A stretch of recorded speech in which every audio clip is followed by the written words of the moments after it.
Bienvenue à tous, bienvenue pour ce webinaire que nous consacrons à l'amplification de la sobriété dans les politiques territoriales, un sujet d'actualité sur lequel nous allons avoir l'occasion de nous étendre pendant 1 heure. On est très heureux de vous accueillir tous. Ce projet, ce webinaire, en fait, il vise à relater une expérimentation que nous avons menée pendant 6 mois, entre janvier 2022 et juillet 2022, avec 2 collectivités partenaires, Lorient Agglomération et la communauté de communes du Thouarcet. Et avec ces 2 partenaires, nous avons cherché à expérimenter l'implication, l'intégration de la sobriété dans leur politique territoriale et la manière de l'amplifier. Nous avons donc réalisé un temps d'état des lieux dans la perspective d'inscrire des actions de sobriété dans les politiques territoriales. Ce travail a été mené par Sacha Hudvol, qui va participer à la restitution ce matin avec moi. Et puis, dans chacune des collectivités, nous avons eu 2 référentes. Donc, du côté de la commune du Thouarcet, c'était Manon Planète-Achat qui est là ce matin et qui restituera ce qui a été vécu côté communauté de communes du Thouarcet. Et puis, Isabelle Malo était la référente pour Lorient Agglomération. Elle assiste également ce matin à cette présentation et prendra la parole demain pour la 2e session de restitution de cette expérimentation. Nous sommes ensemble jusqu'à 11 heures.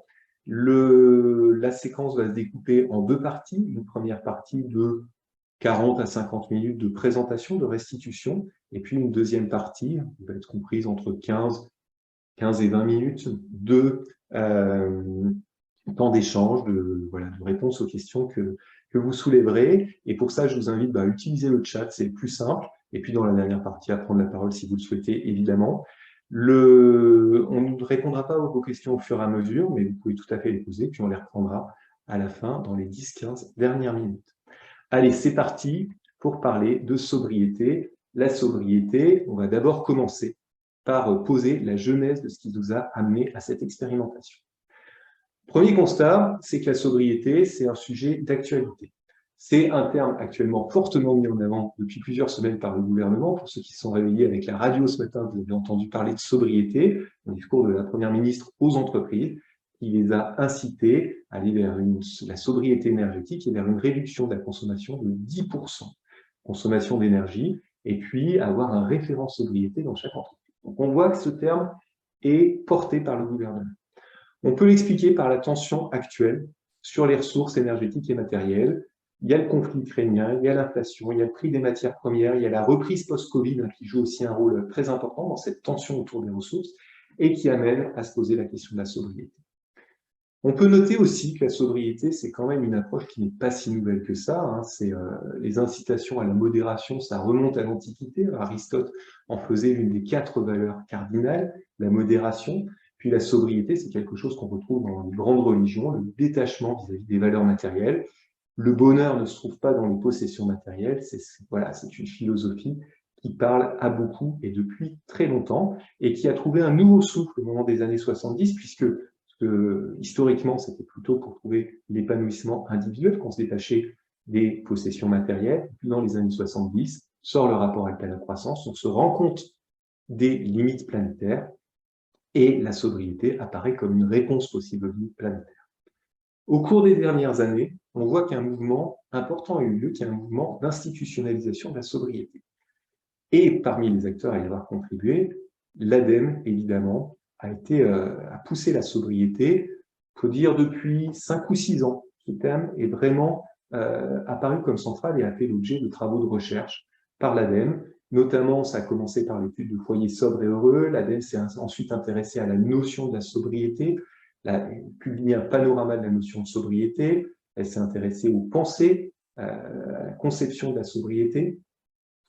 Elle a soutenu des travaux autour du gaspillage et de la sobriété. Elle s'est intéressée aux résistances à la sobriété. C'est l'étude socio-anthropologique des dispositifs collectifs d'acculturation à la sobriété, publiée en 2020.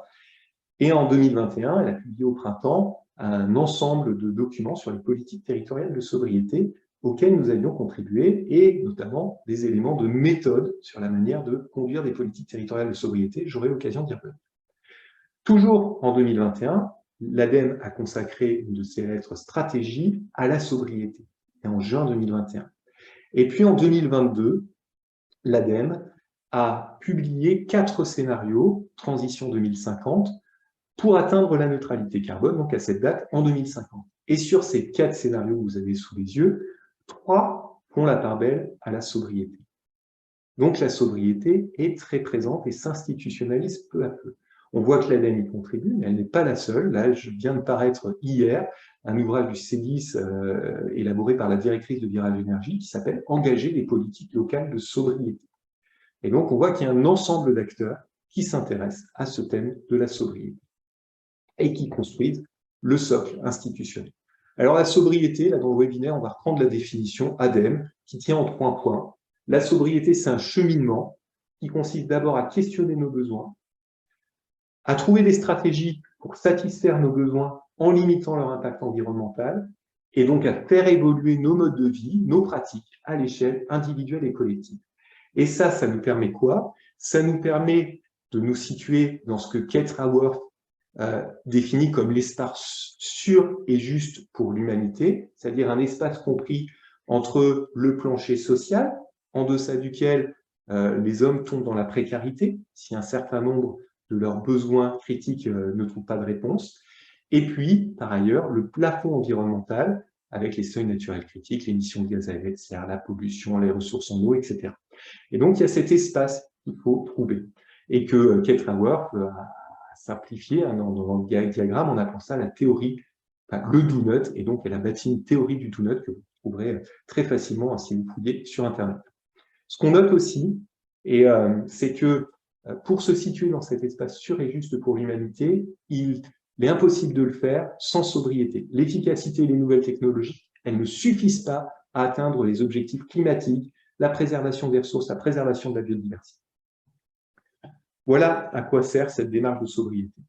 Quand on va parler sobriété, toujours en suivant ce qui a été publié par l'ADEME, on va définir ce que sont les gestes de sobriété, les pratiques de sobriété à l'échelle d'un individu ou d'une organisation, c'est la base. Ensuite, on a les actions de sobriété, c'est toutes les actions que va pouvoir porter une collectivité pour inciter les individus, les entreprises à mener des actions de sobriété. Et puis, on a plus largement la politique territoriale de sobriété. Il s'agit de la stratégie déployée par une collectivité sur son territoire pour inciter les acteurs à entrer dans une démarche de sobriété et pour aussi re-questionner ces politiques publiques dans cette approche sobriété. Et elle va cumuler un ensemble d'actions qui promouvront un ensemble de gestes de sobriété. Voilà pour les poupées russes de la sobriété.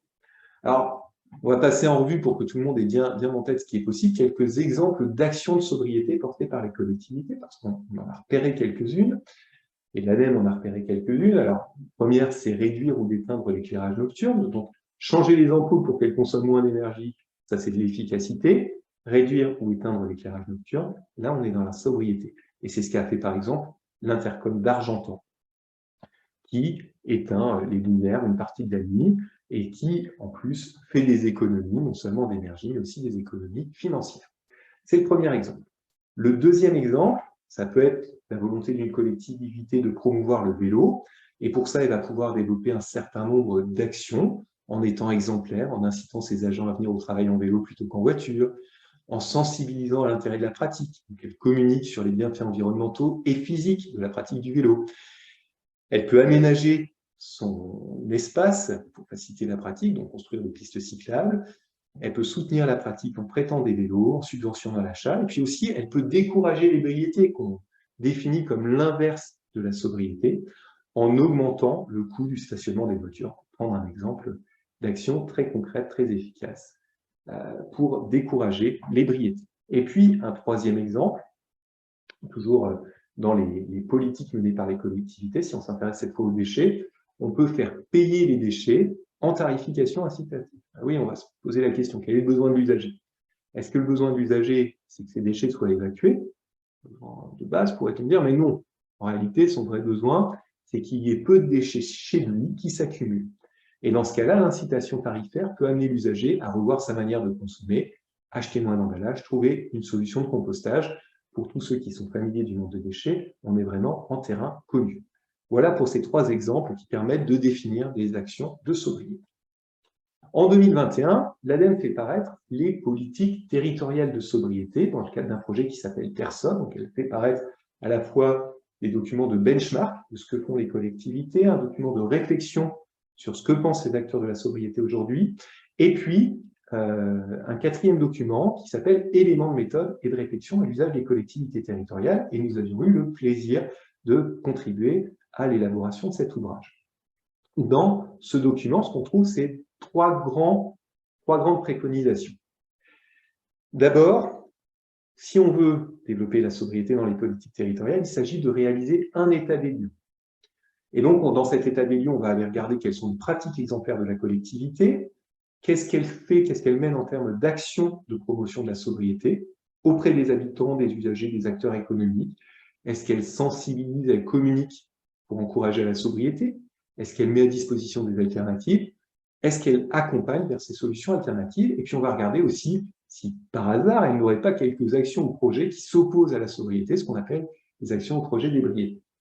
Et pour ça, l'ADEME avait passé en revue 6 politiques thématiques autour du numérique, de l'aménagement, du bâtiment, de la mobilité, des biens matériels, de l'alimentation, puis ouvrait la porte à aller explorer d'autres politiques thématiques. Ça, c'est la première étape, réaliser un état des lieux.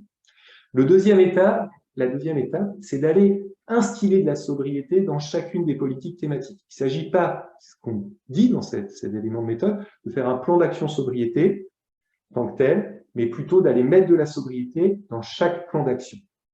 Il s'agit donc de créer dans ces plans d'action ou d'amplifier des actions de sobriété et de restreindre les actions d'ébriété, toujours sur les mêmes politiques thématiques. Pourquoi un état des lieux et plusieurs plans d'action? C'est parce que les collectivités qui ont participé à cette réflexion qui a permis d'aboutir aux préconisations de l'ADEME nous ont dit on est submergé par les plans d'action, pitié, pas un plan d'action supplémentaire. En revanche, l'état des lieux sur la sobriété, il est incontournable. Troisième grande préconisation, une fois qu'on a inscrit de la sobriété dans chacune des politiques thématiques, au fond, on peut se demander s'il ne faut pas un chapeau à tout ça. Et ce chapeau, c'est d'inscrire la sobriété dans la politique globale du territoire.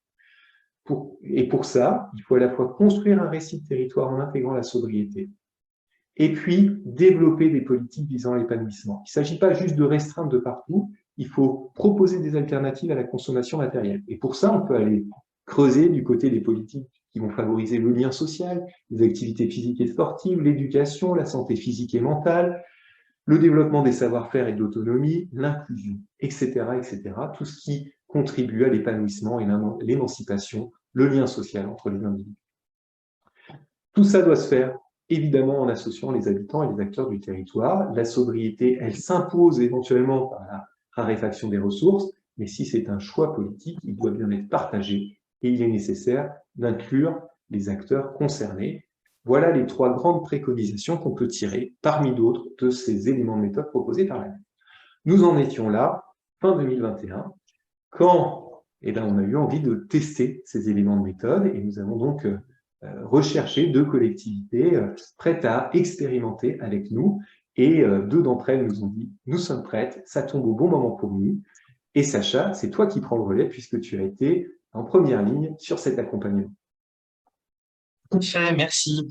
Et donc, vous voyez sur la carte les 2 collectivités qui ont répondu présent pour mener ce partenariat avec nous de manière expérimentale, donc Lorient Agglomération et la communauté de communes du Thouarset. C'est un accompagnement qui a duré 6 mois, entre janvier et juillet 2022, avec un certain nombre de rapprochements en termes d'objectifs, c'est-à-dire le fait de réaliser un état des lieux de la sobriété dans les 2 cas, et puis d'amener une appropriation du concept de sobriété par les agents et ou par les élus, mais également des objectifs qui diffèrent, nous le verrons un peu plus tard, et puis des méthodes de travail qui ont été différentes, tester un panel de méthodologies un peu plus large.